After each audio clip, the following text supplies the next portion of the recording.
నరసన్నపేట నియోజకవర్గంలో కూటమి అభ్యర్థి బొగ్గు రమణమూర్తి విజయం సాధించి తన పట్టు నిలుపుకోవడం వెనక ఎంతో కృషి ఉందన్నారు.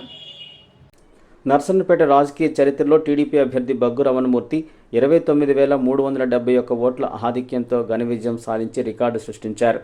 తెలుగుదేశం ఆవిర్భావం నుంచి నరసన్నపేట నియోజకవర్గంలో ఇంత ఆధిక్యతతో గెలిచిన నాయకుడిగా బొగ్గు రమణమూర్తి చరిత్ర తిరగరాశారు. ఇప్పటికీ 3 సార్లు ఎమ్మెల్యే అభ్యర్థిగా పోటీ చేసిన ఆయన 2014లో ఒకసారి విజయం సాధించారు.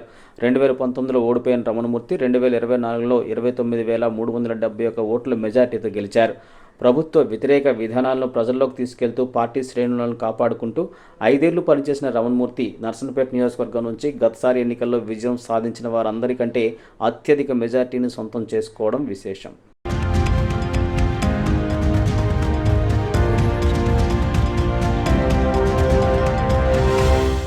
Please subscribe, like, share and comment on JKC Media.